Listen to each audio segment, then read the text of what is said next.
तो एक्सरसाइज 17.2 के 1 से 8 तक तो सवाल हो चुके हैं। अब इस नवे सवाल में कह रहा है कि एक घन को छीलकर उसमें से बड़ा बेलन निकाल लिया गया है। यदि घन की प्रत्येक कोर 1 मीटर लंबी है तो बेलन का आयतन ज्ञात करो। तो जैसा कि प्रश्न में कहा गया है कि एक घन को छीलकर, तो मान लेते हैं कि यह एक घन है और इस घन की जो लंबाई है वह प्रत्येक कोर की 1 मीटर लंबाई है। ठीक है, मतलब 1 मीटर यह भी है इसकी लंबाई, 1 मीटर इसकी चौड़ाई भी है और 1 मीटर इसकी ऊंचाई भी है। तो सवाल ने कहा है कि इसको छीलकर बड़े से बड़ा एक बेलन बनाना है इससे हमें, तो हमें उस बेलन का आयतन ज्ञात करना है। तो देखिए, जब इसे छीलकर एक बड़ा से बड़ा हम बेलन बनाएंगे तो कुछ इस प्रकार से बनेगा। मतलब जितने भी यहाँ पर ये कोने हैं ये सब कोने यहाँ से हटा दिए जाएंगे। ठीक है, तब हमें देखिए कुछ इस प्रकार से एक बेलन प्राप्त होगा। तो देखिए इस बेलन की उतनी ही ऊंचाई होगी जितनी की घन की ऊंचाई थी। तो घन की ऊंचाई 1 मीटर थी, मतलब इस बेलन की ऊंचाई 1 मीटर हो जाएगी और जो इसकी यहाँ से यहाँ तक दूरी होगी वह भी 1 मीटर ही रहेगी, क्योंकि जो घन की लंबाई थी वह 1 मीटर थी। तो यहाँ से यहाँ तक इसकी लंबाई 1 मीटर हो जाएगी, यहाँ पर भी इसकी लंबाई 1 मीटर हो जाएगी। तो जो यह एक बेलन बना है तो हमें इस बेलन का आयतन ज्ञात करना है। तो आयतन ज्ञात करने के लिए हमारे पास यच होना चाहिए। तो यच तो 1 मीटर दिया हुआ है और इसकी त्रिज्या होनी चाहिए। तो यहाँ से यहाँ तक तो इसका व्यास है जिसे हम d से प्रदर्शित करते हैं। तो त्रिज्या कितनी हो जाएगी? 1/2 मीटर। ठीक है, तो लिखेंगे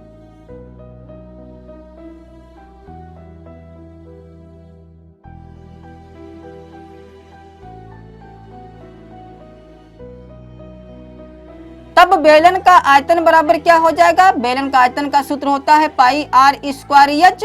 तो पाई का मान रख सकते हैं हम 22/7 और गुणे r का मान है 1/2, स्क्वायर है इसलिए 1/2 और गुणे एच का मान दिया हुआ है 1। तो 2 अक कम 2, 2 गिरवैयम 22, तो यह हो जाएगा 11/7 दूना 14। तो जब 14 से हम 11 में भाग कराएंगे तो हमें प्राप्त होगा 0.7857। ठीक है, और चूंकि यह आयतन है और आयतन का मात्रक रखेंगे मीटर क्यूब, अतः यह हो जाएगा हमारा आंसर। अब 10वें सवाल में कह रहा है कि एक खोखले पाइप का टुकड़ा 270 पाई घन सेंटीमीटर तांबे का बना है।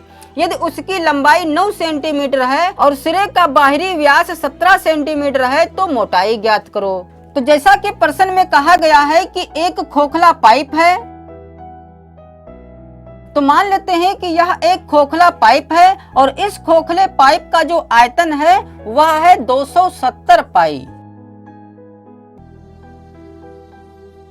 और इस खोखले पाइप की जो लंबाई है वह है 9 सेंटीमीटर और सिरे का जो बाहरी व्यास है वह है 17 सेंटीमीटर। तो बाहरी व्यास क्या होता है? जैसे यदि अंदर वाले बेलन की बात करें तो यहाँ पर इसका केंद्र होगा, तो यहाँ से यहाँ तक की जो दूरी होगी यह तो हो जाएगी त्रिज्या। तो यहाँ से यहाँ तक जो इसकी दूरी है तो यह है अंदर का व्यास। ठीक है, और सवाल में कहा गया है कि जो बाहरी व्यास है वह है 17 सेंटीमीटर। इसका मतलब यहाँ से लेकर यहाँ तक जो दूरी है वह है 17 सेंटीमीटर। तो जैसा कि हम जानते हैं कि बेलन के आयतन में जो सूत्र होता है वह होता है पाई r स्क्वायर एच। तो सूत्र में हमें व्यास की नहीं r की जरूरत पड़ती है, इसलिए जो बाहरी त्रिज्या होगी वह यहाँ से लेकर यहाँ तक होगी। ठीक है, क्योंकि जो त्रिज्या होती है वह व्यास का आधा होती है, इसलिए इसकी जो बाहरी त्रिज्या हो जाएगी वह कितनी हो जाएगी? 17/2। तो वही चीज यहाँ पर लिख लें। तो चूंकि इस बेलन की ऊंचाई 9 सेंटीमीटर है तो लिखेंगे h बराबर 9 सेंटीमीटर और जो बाहरी त्रिज्या होगी जिसे हम r1 कहते हैं तो r1 बराबर हो जाएगा 17/2 सेंटीमीटर। चूंकि जो खोखला बेलन होता है उसमें 2 त्रिज्याएं होती हैं, एक अंदर की त्रिज्या और एक बाहर की त्रिज्या। तो हमें यह पता करना है कि जो यह खोखला पाइप है तो इस खोखले पाइप की कुल मोटाई कितनी है। मोटाई का मतलब कि यहाँ से यहाँ तक इसकी दूरी कितनी है। तो देखिए इसकी दूरी हम कैसे पता करेंगे, क्योंकि देखिए यहाँ से लेकर यहाँ तक जो इसकी दूरी अब बनी है, यहाँ से लेकर यहाँ तक, तो वह तो बन गई है 17/2 सेंटीमीटर और फिर यहाँ से लेकर यहाँ तक जो इसकी दूरी है वह है अंदर वाले बेलन की त्रिज्या। तो हमें यह पता करना है कि यह दूरी कितनी हो जाएगी। तो देखिए यहाँ से लेकर यहाँ तक मान लेते हैं कि पूरी दूरी है 20 सेंटीमीटर, और यदि यह दूरी हमें पता चल जाए कि यह दूरी कितनी है, जैसे मान लेते हैं कि इसकी दूरी आ जाए 15 सेंटीमीटर, ठीक है, तो हम यह दूरी पता कर सकते हैं, क्योंकि टोटल यहाँ से यहाँ तक दूरी है 20 सेंटीमीटर और यह दूरी आ गई है 15 सेंटीमीटर, तो यह दूरी कितनी रह जाएगी 5 सेंटीमीटर, जो कि हम घटाकर पता कर सकते हैं। इसका मतलब सबसे पहले तो हमें यहाँ से लेकर यहाँ तक दूरी पता होनी चाहिए, जो कि यह आंतरिक त्रिज्या है, और आंतरिक त्रिज्या को हम R2 कहते हैं। तो पहले तो हम R2 पता कर लें। तो R2 कैसे पता करेंगे, क्योंकि खोखले पाइप का आयतन दिया हुआ है, मतलब खोखले बेलन का आयतन दिया हुआ है, तो खोखले बेलन का हम यहाँ पर सूत्र लगाएंगे। तो खोखले पाइप का आयतन मतलब खोखले बेलन का आयतन हम कैसे पता करते हैं, पाई H R1 square minus R2 square. तो देखिए खोखले पाइप का आयतन तो हमारे पास दे ही रखा है, जो कि है 270 पाई। तो यह सूत्र इसके बराबर हो जाएगा। तो इस पाई से यह पाई कट जाएगी, तो चूंकि h का मान तो 9 दिया हुआ है, ठीक है, तो इस h का मान यहाँ पर हम 9 रखेंगे, तो जो यह 9 गुणे में है उठकर इधर आएगा तो बटे में हो जाएगा। तो यह हो जाएगा 270/9, और इधर रह जाएगा R1 square minus R2 square. तो R1 का भी मान हमारे पास है, जो कि है 17/2, और इसका करना है हमें स्क्वायर माइनस R2 स्क्वायर। तो यह हो जाएगा 17 की गुणा कराएंगे तो 289 हो जाएगा, और बटे में हो जाएगा 2 दूनी 4, और इसको उठाकर जब इधर लाएंगे तो यह बन जाएगा माइनस का 289/4। और इधर देखिए पहले से बचा है 9 अक्कम 9, 9 तिया 27, 1 0, 30 इधर पहले से है, ठीक है, तो 30 माइनस 289/4 हो जाएगा। तो चूंकि इस चीज को तो उधर भेज लिया गया है, तो इधर बचेगा सिर्फ माइनस का R2 स्क्वायर। तो अब इसे हल कर लें तो 4 तो हो जाएगा एलसीएम, तो यह हो जाएगा 4 तिया 12, 120 माइनस 289। तो 120 में से हमें 289 घटाना है, तो 289 में से 120 घटा लें और चिन्ह माइनस का रख दें, तो बचेगा माइनस का 169, और बटे में है 4, और इधर चल रहा है माइनस का R2 स्क्वायर। तो इधर भी माइनस है, इधर भी माइनस है, तो इस माइनस से यह माइनस कट जाएगा। तो चूंकि हमें R2 की जरूरत है, तो R2 का मान हम यहाँ से प्राप्त कर सकते हैं, जो यह स्क्वायर है, उठाकर जब इसको उधर लेकर जाएंगे तो यह रूट बन जाएगा। तो क्या हो जाएगा, R2 बराबर 169/4 का वर्गमूल। तो 169 का वर्गमूल होता है 13 और 4 का वर्गमूल होता है 2, तो R2 का मान आ गया 13/2 सेंटीमीटर। तो चूंकि हमें इसकी मोटाई ज्ञात करना है, इसलिए हम R1 में से R2 घटा लेंगे, ठीक है, जैसा कि अभी यहाँ पर सीख चुके हैं।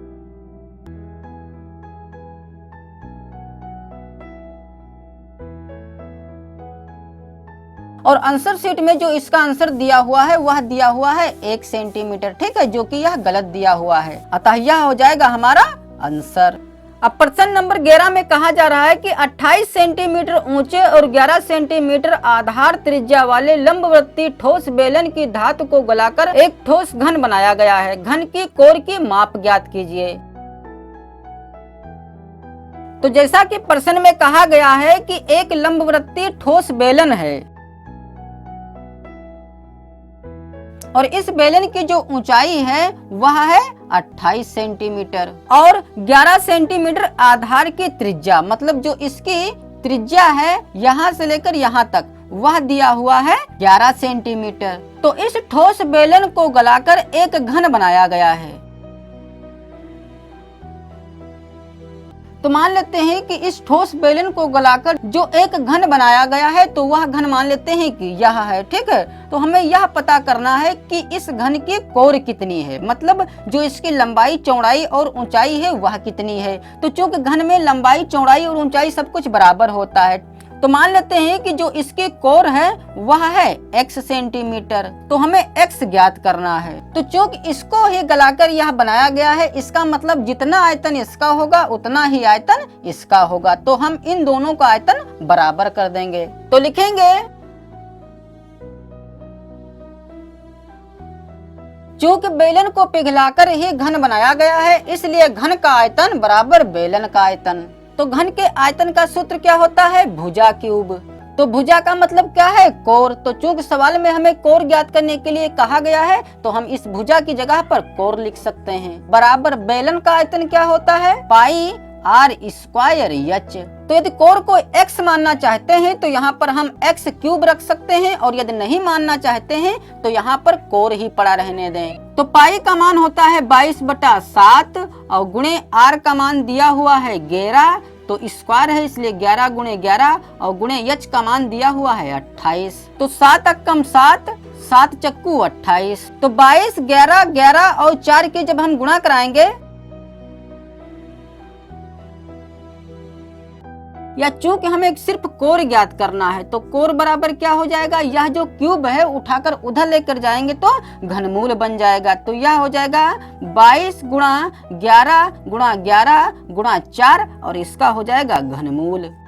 तो जब इनकी गुणा कराएंगे तो हमें इतना प्राप्त होगा, और चूंकि हमें घनमूल ज्ञात करना है और घनमूल ज्ञात करने के लिए हमें गुणनखंडों में 3-3 के जोड़े बनाने पड़ते हैं, ठीक है।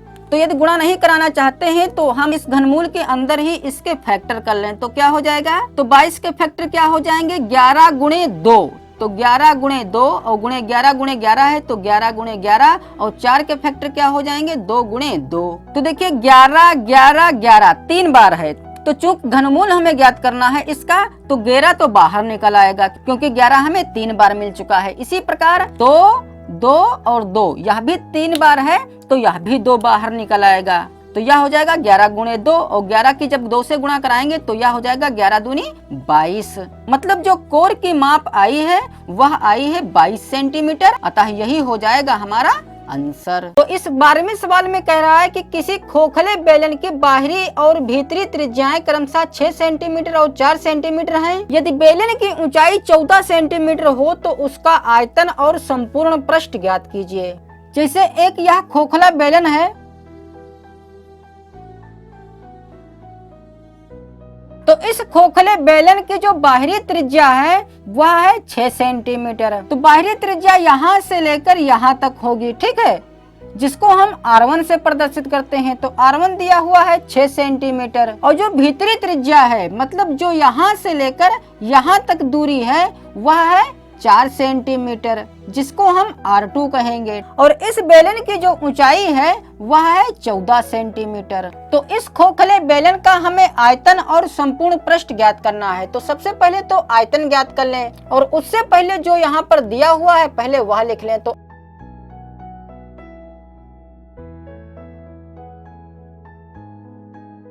खोखले बेलन का आयतन जो होता है वह होता है पाई h into R1 square minus R2 square.